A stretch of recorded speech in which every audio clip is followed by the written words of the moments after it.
Alright guys, well, if you know me, then you know that I like projects, and so I want to reveal the latest one to you. I may have just picked up the biggest project I've gotten involved in yet. Behind me, this is supposed to be a camper. I have mistakenly referred to it as a teardrop. I think it is actually going to be called a square drop camper. And as you can see, it needs quite a bit of work. So today I'm going to go ahead and put on a new set of tires. We're going to make it safe to tow because of what I just brought it home with, which I'll show you here in just a second. And I'm going to give you an overview on what its current state is. And then I'm going to get ready. We're going to tow it to the a scale. We'll have it weighed, see what we're starting with on a base. I'm going to add a little bit of weight off the bat just because I'm going to go ahead and put on these new tires and wheels, and then we're going to get to building from there. All right, before we can tow it to the scale, we need to replace these tires. This one is already coming apart, and it was sketch as to whether I was even going to make it home as it is. And while that wheel is pretty good, this one is definitely old school and probably just going to go in the scrap pile when we're done. But I mean, they got me home, but we're not gonna risk anybody else's safety with them like this. All right, before we do the tires and wheels, I really wanted to measure this and see what my ground clearance was to start with. So at the bottom of the U-bolt, we've got 8 inches to the ground. And let's see if I can reach underneath here and do this. On the axle itself, we're at 11.5 to the ground currently. So let's get these tires put on there and see where we're at. All right, you can see the tires here are significantly larger. Overkill for this build, definitely, but that's the way I prefer to do things. So these are the Falcon Wild Peak AT 4W, okay? This is a 10-ply tire, and it's a 235/75/16. So the tires on here, anything over them would be an improvement. I mean, you could have boat tires would be an improvement over what's on there right now. But this will definitely allow it a little bit more stability on these going off-road up some of the trails. And I'll be able to air these tires down as needed and to help kind of absorb some of the rough terrain. So not so hard on the interior of the camper build-out, the RV build-out. And we're definitely going to gain some ground clearance with this. So let's check it out, and hopefully the back spacing and all is right, and this all bolts up like it's supposed to. I think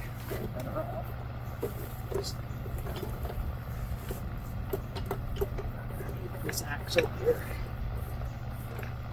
So when I picked it up, I was already like starting to do research about whether I wanted to do an axle flip to get some more height out of it, or what my options were going to be. I wasn't really sure what the most intelligent move would be. And I just got with ChatGPT and tried to figure out what would fit.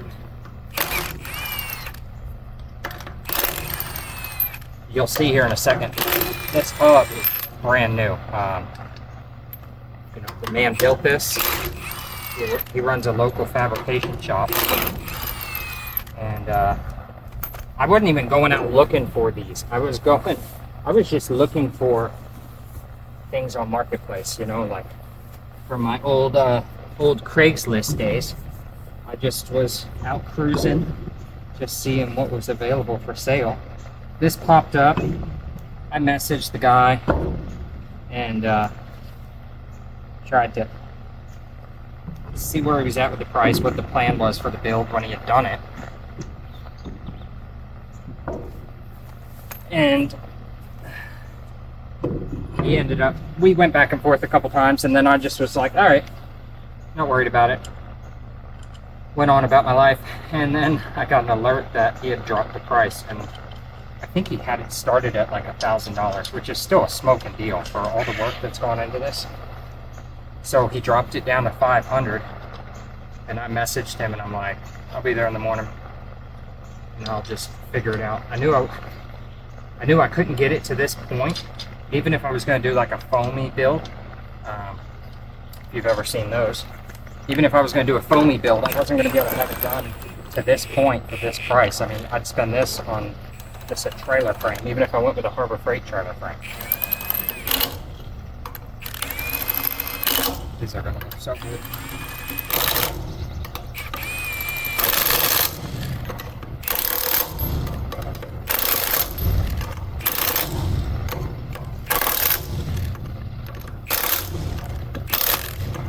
So, I don't know, if nobody's ever taught you how to tighten up lugs, I go in a star pattern, so across from each other, and then I start at one lug nut and go all the way around to the other, and just make sure that everything is tight.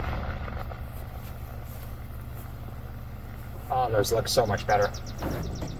And certainly added ground clearance, which we will measure here in just a second. Just added ground clearance, and I set it down on the jack stand. Whether you've ever done things like that or not.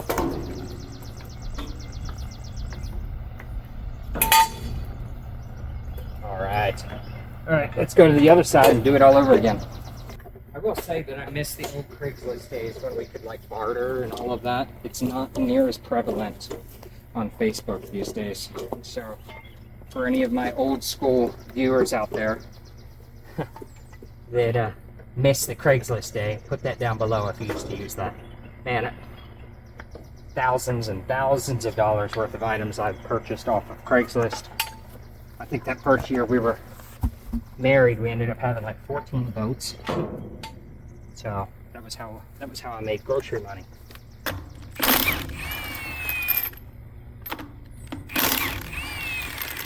Buy boats, bring them home,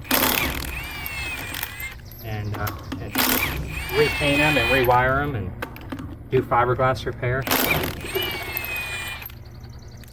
Go on with it. But anyways, I'm rambling.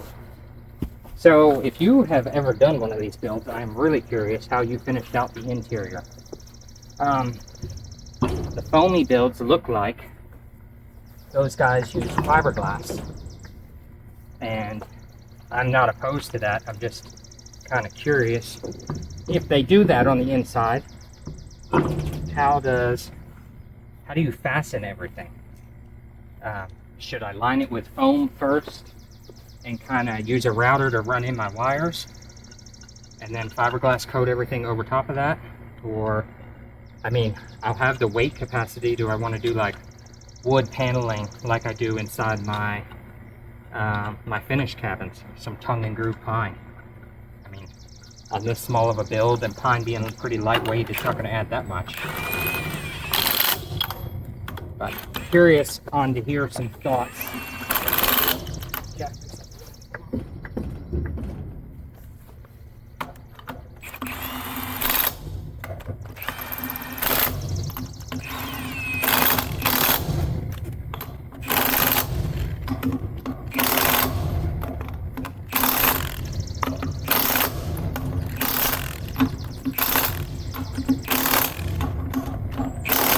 So this will all be air conditioned, it'll be heated, it'll have batteries, it'll have hot water tank. So I've got quite the plans for it. It'll have a 12-volt cooler or a fridge, freezer. But there we are. Now we are safe to haul it down the road. Let's check these out. I think adds a lot of stance and height. And here in just a second, I'm going to get the tape measure back. And let me back up here. Yeah, good width on that. Use the tape measure and we're going to see how much we improved. We were 8 inches below the U-joint and 11.5 below the axle. So let's see what we gained and if I'll be able to not have to do an axle flip.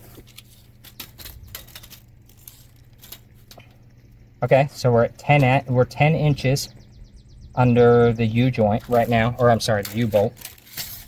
And should be 13.5 under the axle. That's not shabby. I think that is all right ground clearance. All right, let's haul this thing down the road and go run to the scale and see what this thing weighs like it sets.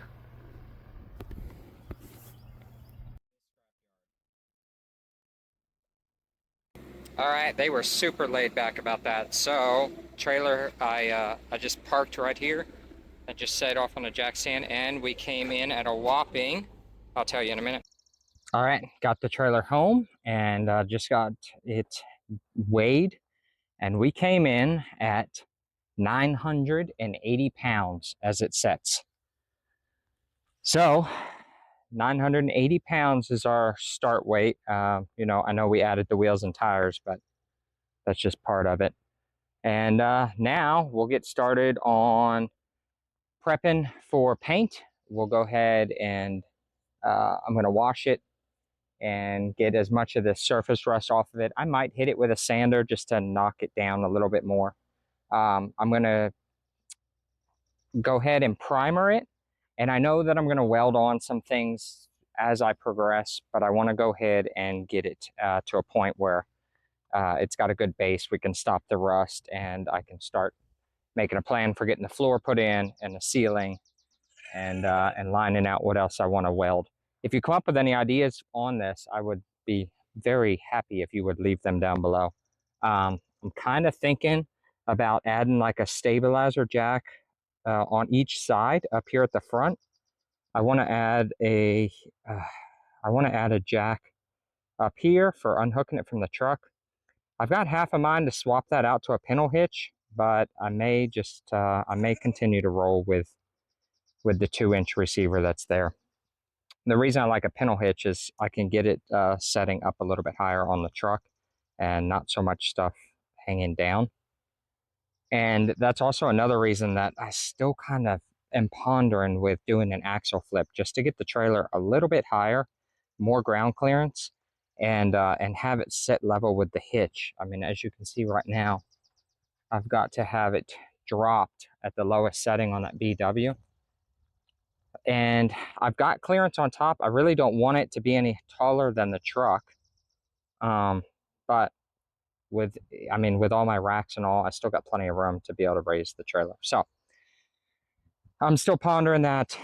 I'm thinking stabilizer jacks, one on each side here at the front. And then I think I want to weld in a 2-inch receiver back here and have it to be that it comes out where I can have like a bike rack or a cargo rack or something back here. And also have it to be that I could slide in another jack in that 2-inch receiver to use as a stabilizer. So let me know your thoughts. You know, if you got pictures or links and you want to put them down below, or send me an email with ideas that you've got. But this is what I'm starting with. And now I've just got to figure out how I'm going to finish it, how I'm going to seal the roof. I don't know whether I can put like a, I'm thinking 1/2-inch plywood up on the roof. And then maybe covering everything with fiberglass. Somebody had mentioned aluminum, but the problem for me with aluminum is that I'm still going to be fastening more stuff up on top there. I'm going to be putting solar panels. I got an air conditioner that's going in. I may do some cargo bars to where I can maybe add a rooftop tent there, because this will be like base camp. So inside will be sleeping quarters, if you will. But I also have thought about having a spot up top where I can add a rooftop tent where if I need extra room for my kids or somebody else that's going with me or whatever. And then the outside will be like my kitchen area. We'll do an awning. So yeah, I got thoughts, I got ideas, but be curious to hear what you all have as well. So we'll catch you in the next video where we are going to start washing, sanding, and prepping this, and see where we can take it from there. So thanks for tuning in. If you're into this and you want to stay along for the whole build, please like, share, and subscribe. That will help me. Most importantly, subscribe, and that way you are kept abreast of where the project goes. All right, folks, Mountain Wizard out. We'll catch you next one. See ya.